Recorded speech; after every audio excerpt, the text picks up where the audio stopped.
would like, if I may, to take you on a strange journey. Hello, everyone, and welcome to another edition of Real Estate Realities with the Rebel Broker. My name's Robert Whitelaw, and I am the Rebel Broker. Licensed real estate broker in the state of California, member of the National Association of Realtors.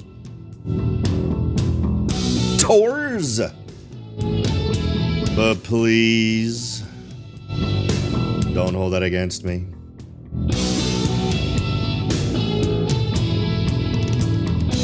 Welcome to it, folks. If you'd like to reach out, the best way to do that is through the website.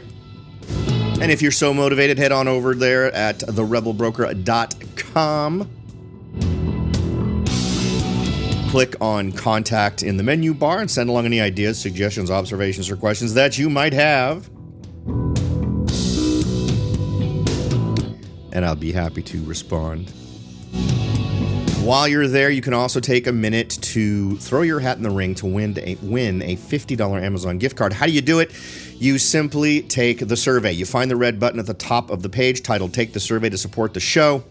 Give the same email address both times you're asked, answer a few demographic-style questions, and you're done. You have helped the show grow. Thank you very much for that. And you've also put yourself in the drawing for a $50 Amazon gift card. Now, this isn't a one-time thing. We've actually been doing this for months. I think we've given out $350, $400 so far.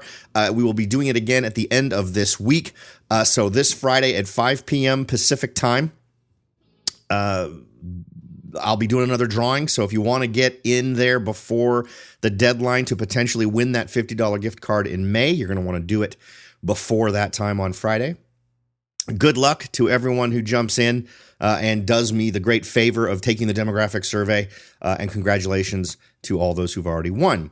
The other little thing you might want to consider doing is jumping into the Rebel Underground. We're going to see more content coming for those folks. I've also got kind of an interesting thing going on the side that I'm toying with making an exclusive or making maybe a special deal kind of thing for the folks in the Rebel Underground.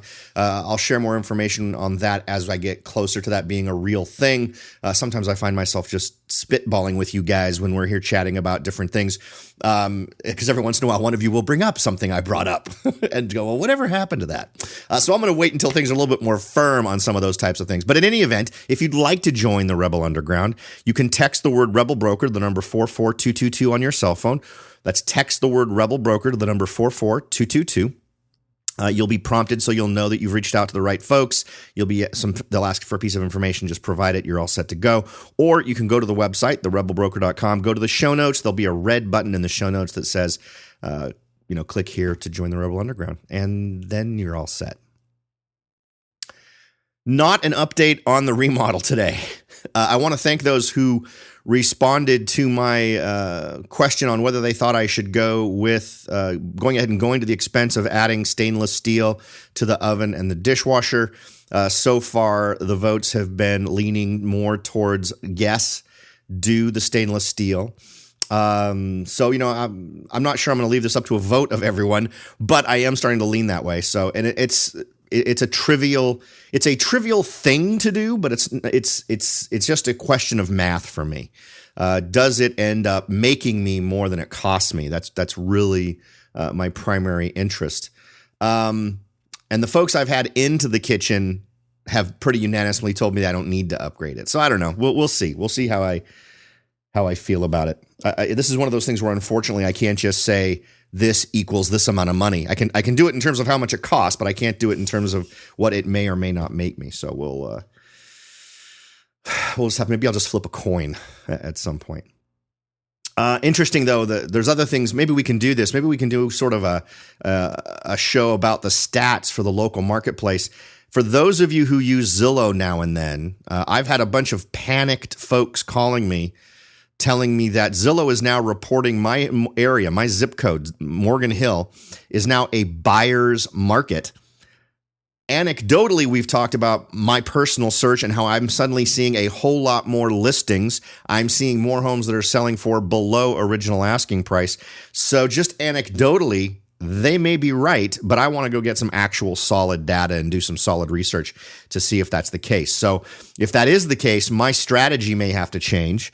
The whole goal was to get going either this month or next month to get the highest probability of selling in the time frame I was thinking for the amount of money I'm thinking. If that throws a wrench into the works, that might be a little bit distressing. But it's all about being able to adapt, right, and having backup plans. So we'll see how that all goes.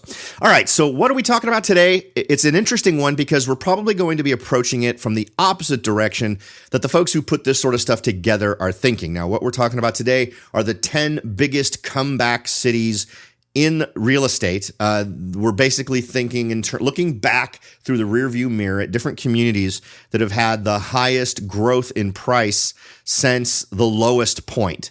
The trough, right? And for most areas, that was right around 2011 where prices were at their lowest. And it's about how much price growth has there been since then. Now, is this a list you're going to want to use as an investor for deciding where to invest? Potentially, but interestingly enough, it may be the list of places to avoid. Simply because if they've grown this month, you're going to want to look at historical data and find out contextually where everything is. But by and large, I think that a lot of these areas would be ones that you want to avoid. If we're seeing these as the highest level of growth, my first instinct would not be run there and buy a place, right? Because you've already missed it. In most of these communities, you've probably missed the big growth bus. So this might be a situation where if you own investment property in one of these areas, maybe it's time to look for an exit strategy. Maybe you want to start thinking about selling. By analyzing the specific data in some of these cities, you might be able to come to the conclusion that, yeah, you know what, this could potentially be a peak. And I might be able to take this and merge two lists that we cover here regularly. And this is another list we're going to cover sometime in the next week. Take the money out of a property that you have in one of these cities and put it into one of the other cities we're going to talk about that has a higher rate of return for folks that are investing in property. So that you could have a nice strategy here that isn't a retreat from the market. Not quite to the contrary. It's a repositioning so that you're maximizing your investment dollars. And that's what it's about, right? Making your money work as hard for you as possible. Okay. So we'll go ahead and run down this list. And what we'll hit is we'll cover the price growth since the trough and what the current median home price is.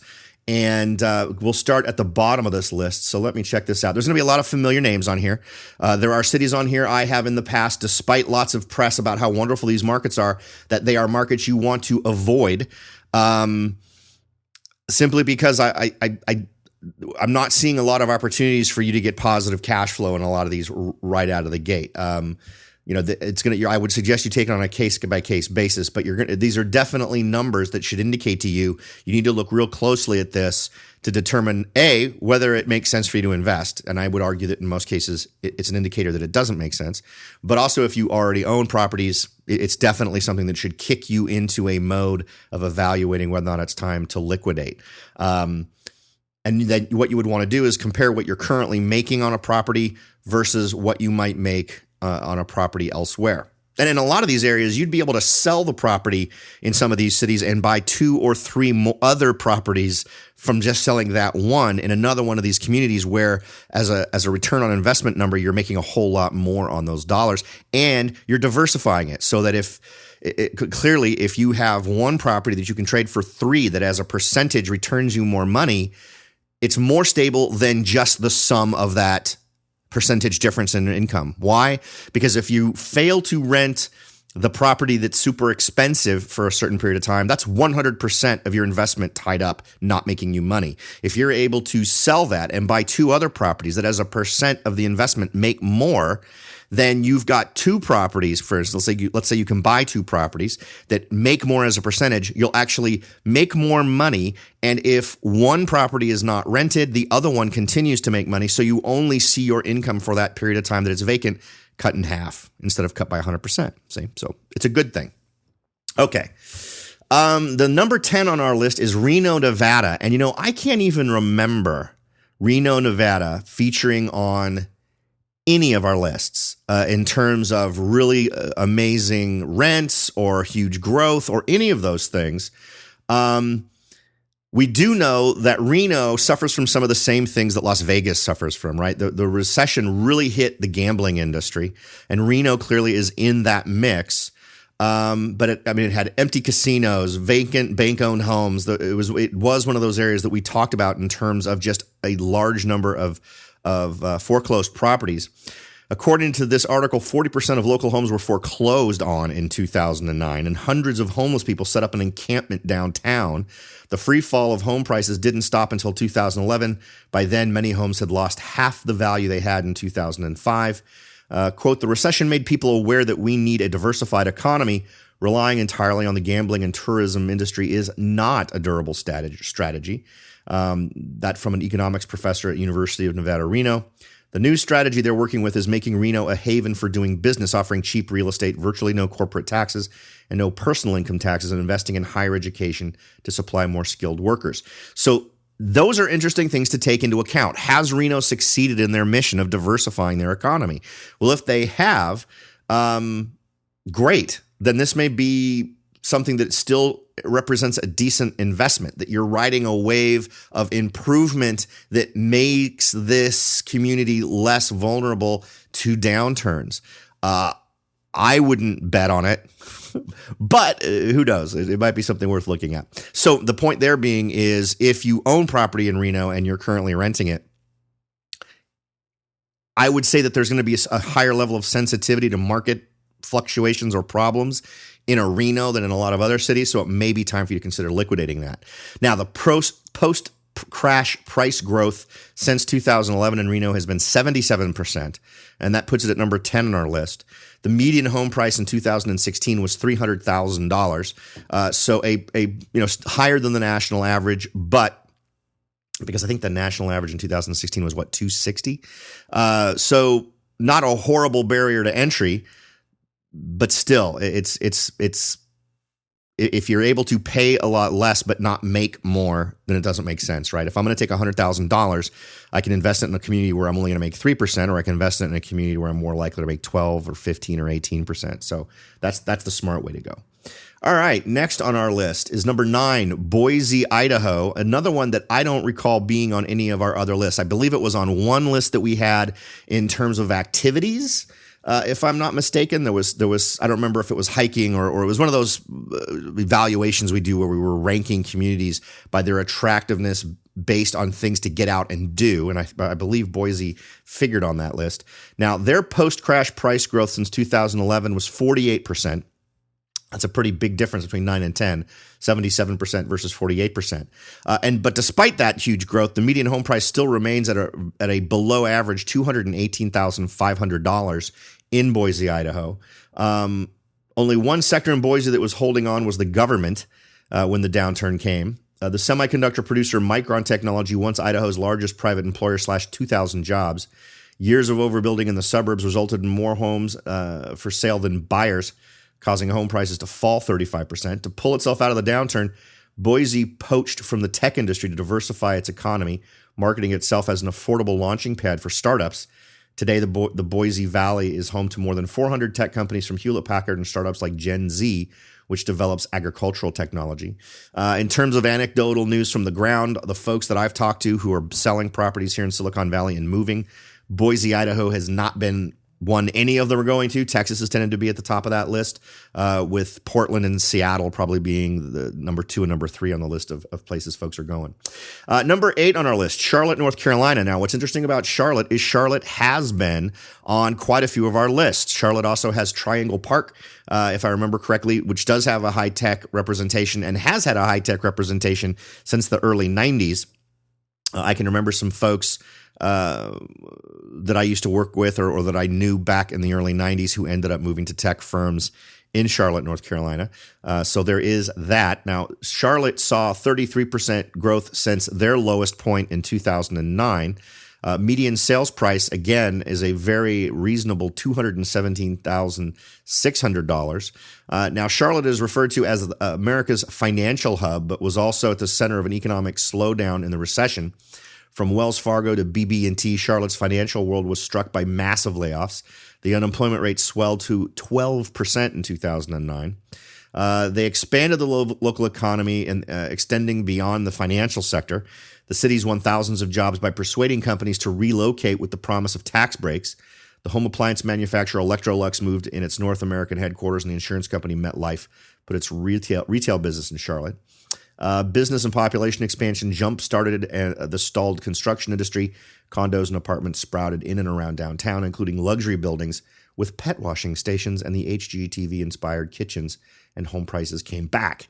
Let's see. Number 7 on our list is Northport, Florida.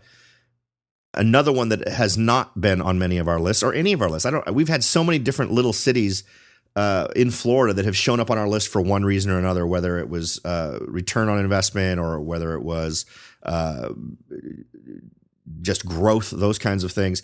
I don't recall Northport ever being on any of those lists. Now, it is a southern Florida community, and most of the ones we've talked about that have been success stories for one reason or another seem to be north of the Okeechobee, if I'm remembering right. I think there was one on its west coast that was south of the Okeechobee, but I don't think it was Northport. Now, the post-crash growth since 2011 in Northport has been 51%, with the median home price in 2016 at $238,700. If we all think back, Florida was a crater when it comes to the subprime mortgage crisis that we went through. Hit super hard. It was also one of those states that had a process of foreclosure that required judicial involvement. So it had judicial foreclosures. Nevada had the same thing. I think New Jersey's another one. In fact, remember, if you've been listening for a while, it wasn't until almost 2 years ago that we had actually worked through most of the foreclosures from those backed up systems that were still, after sitting around for years for judicial review, finally got through that process. Skyrocketing prices in the early 2000s housing run-up were fueled by debt and starry-eyed investors rather than those who could actually afford the homes. And then, of course, as we all know, everything took a huge dump. Among the hardest hit was the Northport, Sarasota metro area, a collection of mostly retirement communities an hour south of Tampa. Oh, okay, so this isn't South Florida. Tampa, Florida is not South Florida. I apologize. I thought, for some reason in my head, I thought Northport was, the word north is in the name of the city. Maybe that should have been my first clue. So Northport, Sarasota metro area, collection of home values vaporized by 40% from 2006 to 2011 as many potential buyers' savings and retirement funds took a hit. At the very worst, 1 in 4 homes filed for foreclosure. From there, a hard slog back began. And I don't see any reason to see this community as having changed in terms of its resilience for any future problems. So if you are someone who has investment property at Northport and you are finally seeing where you can make a little money on the sale of your property, it would probably be a good time for you to review that as an option to get out of that marketplace. Number 6 on our list, Colorado Springs, Colorado. Now, this is one that has shown up on quite a few lists. Colorado Springs is south of Denver. A nice community. I've been through it. I haven't been there in about 6 years, but I like it. I mean, I thought it was a nice community. It's where the Air Force Academy is.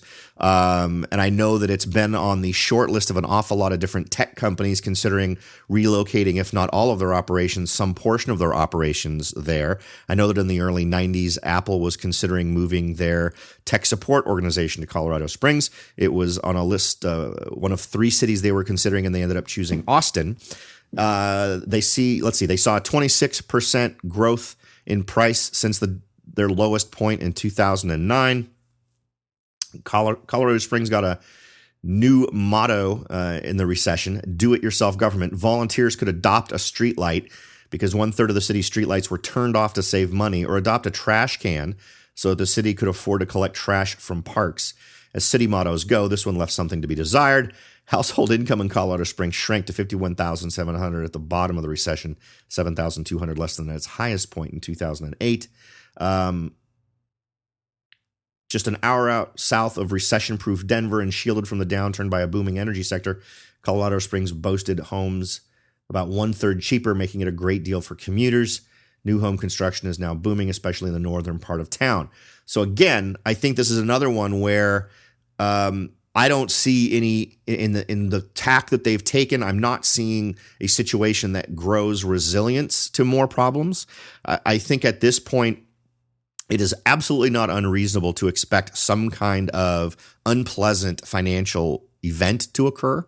And so if you're looking to get your investments in places that are likely to be as bulletproof as possible, it might be smart to take advantage of this peak at Colorado Springs to move those investment funds to another community. All right, next on our list, Provo, Utah. Provo has shown up on a couple of lists over the last year. I think one of them was a quality of life style survey of towns. They have seen a 38% growth in post-crash prices since 2009. Median home prices in 2006 were $285,000.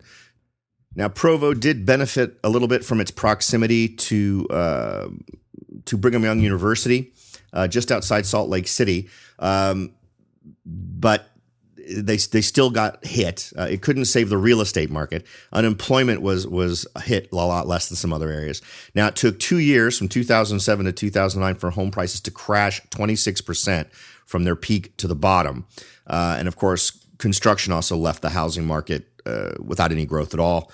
Things turned around quickly. As early as 2010, construction was back online with a new convention center downtown, and then the expansion of a headquarters of New Skin, the maker of dietary supplements. The sound of trucks and jackhammers resurfaced in the suburbs as well, according to this article, signaling more single-family homes as well as job revival in the construction industry.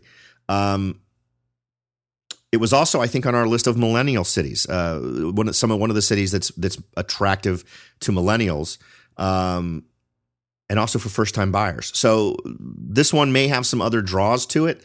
It sounds like it's got a little bit of a built-in protection in its proximity to Salt Lake City. But again, it's at 38% growth. I think it's worth the time for you to evaluate and decide whether or not you want to leave your investment in Provo, Utah.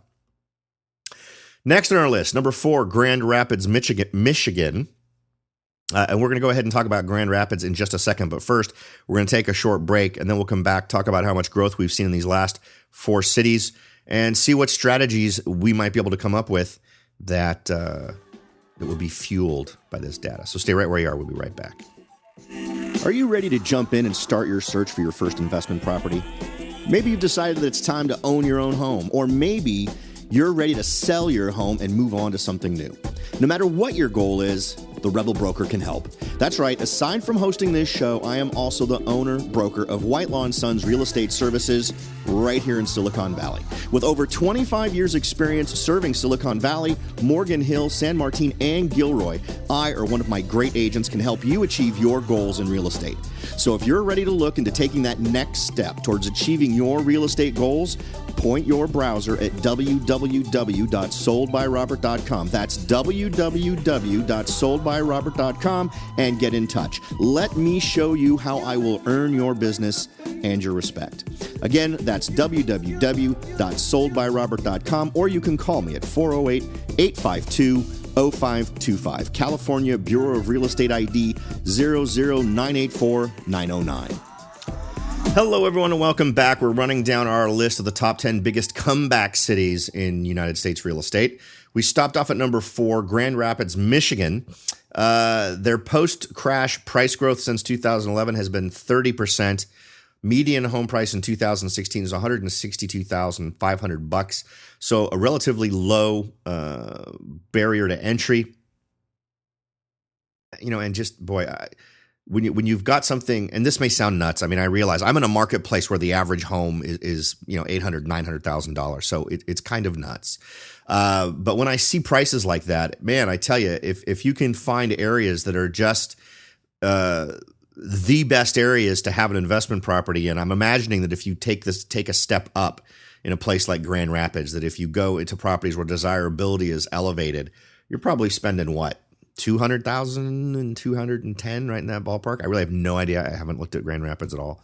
But it would almost seem like you can insulate yourself a little bit there, just because you'd have some room to potentially maneuver with the prices. Okay, now, according to the data we have here, Grand Rapids has the nickname of Furniture City for making fine office desks and other furniture. But, of course, that all suffers when you go into a recession. And since we were in that obviously would have hit the primary economy of Grand Rapids pretty heavily. Thousands of gigs were moved overseas. Big companies like Herman Miller announced major layoffs. Smaller ones like Klingman's closed doors under towering debt. In 2009, 1 in 9 workers in Grand Rapids was out of a job. The city snapped back with a newfound emphasis on the healthcare industry, which is interesting. The world-class oncology research center at Van Andel Institute and Michigan State University's brand new biomedical research center led the charge. Manufacturing expanded beyond furniture, making medical devices, aerospace and defense, and information technology. So that sounds pretty good. I mean, that's a compelling argument to say that things have happened to this community that will insulate it more from future downturns. I'd want to know the stats on the percentages and how that breaks up in terms of that sort of thing. But I think a strategy that embraces that benefit of the community, but then also maybe takes advantage of the fact that it has proximity to Michigan State University, would also be ways to insulate an investment in a community like that. But again, if you've already got something there, probably a good time for you to review whether or not you should continue to have your money there. Number 3, and this is one of the ones that I think is interesting. This is on my radar because of cities that have gotten so much hype in terms of attention that it just makes me suspicious that we're at a peak. This is Portland, Oregon comes in at number 3. Their post-crash price growth since 2011 is 43%. Median home price in 2016 is $335,400. In the housing run-up, Portland's Cruiseway was known as Mortgage Row because it was packed with real estate companies and mortgage firms. After the crash, many of those companies closed up shop, and the same street was dotted with ads for cheap office space. Indications of the depressions ranged from foreclosed signs outside suburban homes to empty storefronts in the famous 23rd Avenue shopping strip. They had an employment rate of 10.9. It's got a deep water port on the Columbia River. Portland's economy relied largely on global trade, but the crash hit those businesses hard.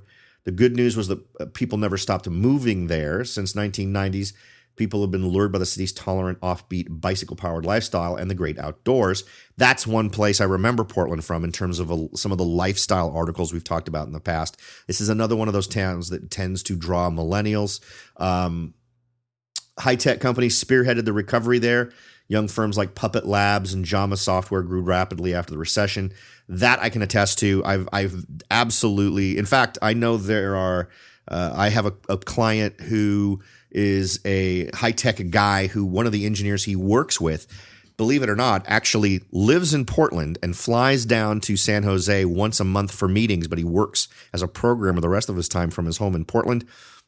Interestingly enough, his next door neighbor also works in Silicon Valley and works in Palo Alto.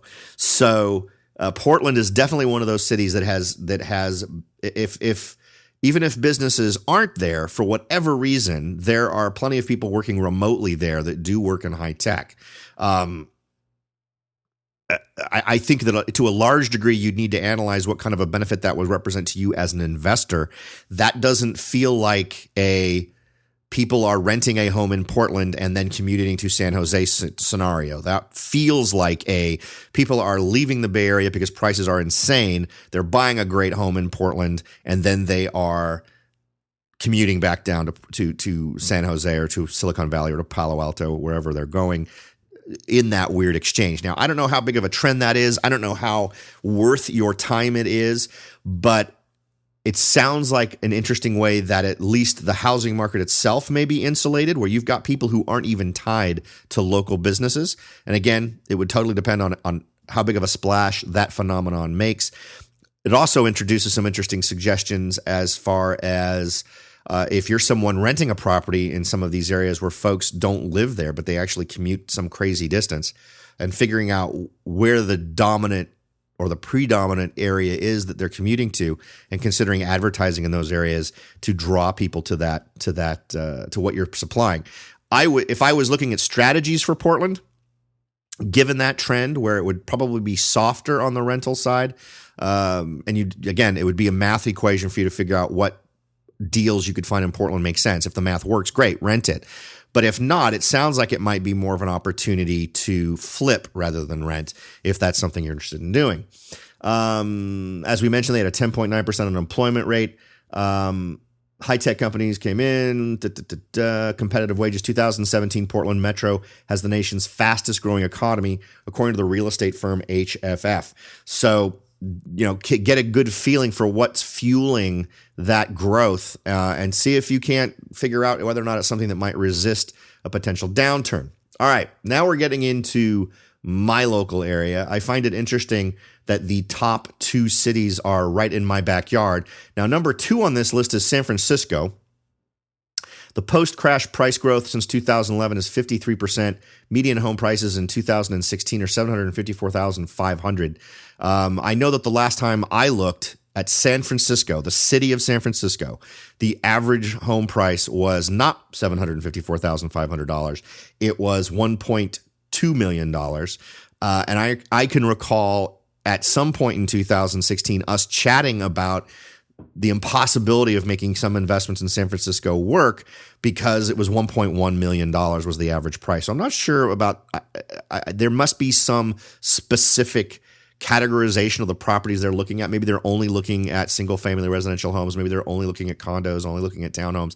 I do not know, but that number sounds low, and it's absolutely low for what's happening in San Francisco right now. The housing collapse magnified the recession in the San Francisco metro area because prices were unreasonably inflated in the bubble.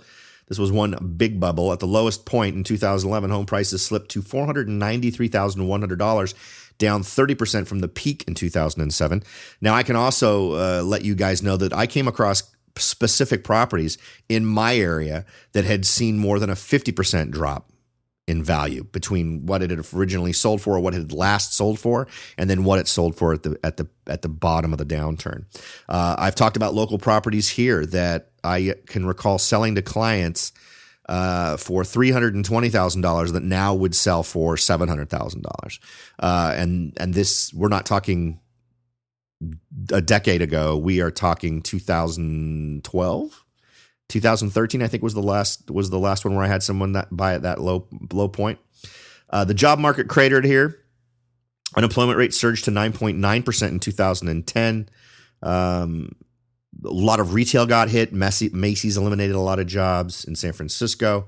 Techies, it went through a kind of an interesting period of time here too. Optimism kept talent from leaving San Francisco, which helped speed up the tech biz recovery, which is kind of not true. We've actually had a net loss of people, and as I've talked about with statistics today, 30% of people polled who live in the Silicon Valley area want out of Silicon Valley. If they had the opportunity, they would leave. So it's always concerning for me when we're talking about a market where such a large number of people live there in spite of the fact that they're in that city, right? It's not they're doing it because it's their highest best goal. It's simply because they feel like they need to for what they're doing for their job. And that is a pretty common thread that I see with folks, particularly in the 2 communities we're talking about here. And of course, high tech has absolutely rolled things up here as well and has really fed a lot of the increases in prices. But remember, we've run these numbers before. I don't need to do them again for this show, but we've run the numbers before where if you try to acquire a property today, we've reached this point where you are going to be very challenged to buy this where you're going to be making an acceptable return on your investment.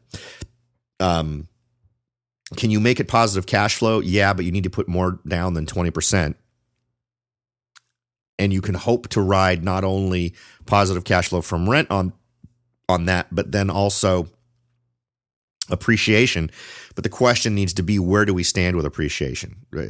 How much more top end do we see on that? And I would argue that in some of these cities, it's getting hard to argue that the level of growth we've seen is going to be sustainable. And again, same argument we made for the number 1 city on our list, San Jose, California. I went to San Jose State University. I was born and raised. Born in San Francisco, raised in San Jose. Went to Lynbrook High School, which is in the far west end of San Jose. Median home prices in 2016 were $835,200. That's also low compared to my experience. Post-crash price growth in San Jose was 57%. Since the low point in 2011. Foreclosures were rampant. I can remember they actually changed the way the MLS worked to manage the level of foreclosures we were seeing in San Francisco, San Jose, Silicon Valley, Santa Clara County, Morgan Hill, San Martin, Gilroy, all those communities. The whole system got rehashed in order to accommodate the crazy amount of foreclosures that were happening. Silicon Valley in Northern California did fare better than Southern California. Home prices still dropped 24% from their peak. Again, that's an average number. I know of areas where twice that amount is the reality of how much prices dropped. The national average was 18%. Layoffs piled up in the San Jose metro area starting in 2008. Employment rate shot up from 6.1 to 11% in just 1 year. Silicon Valley was among the first to shake off the economic malaise, according to this article, fueled by a new and even more frenetic tech boom. High-profile IPOs like Tesla, Facebook increased morale as venture capital money poured in, and that has also driven a lot of this demand in terms of buyers. San Jose Metro holds tightly onto its position as one of the hottest housing markets in the country. Foreclosures are virtually non-existent, less than 1% of homes filed last year, and new home construction has also picked up ahead of the country.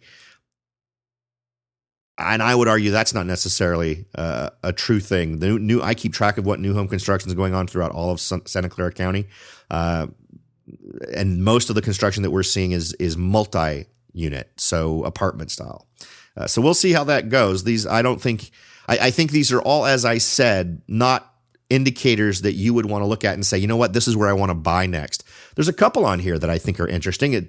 We've seen that there are some cities that sort of learned a lesson, tried to change things, tried to improve things. Grand Rapids looks like kind of an interesting option. Provo looks like an interesting option. The rest of these, maybe not. I'd probably want to really take a close look at Charlotte to figure out if it's something I want to keep investing in if I have property there. But the things, if I had a property that I owned as an investment in one of these cities that have sort of had this high level of growth, I would seriously look at liquidating and then migrating over to a community that has a higher return on investment per year. You may have a good handle on that locally. Of course, here on this show, we're going to try to provide you with at least some indications of where you might want to look to figure out where those highest returns are happening and explore them for yourself and potentially get yourself making a whole lot more on the money that you have invested. All right, folks, as always, I sure hope this has been some valuable information for you and that you have taken more away than you've invested in terms of the time you spent listening. Thanks for listening, and I'll talk to you all next time.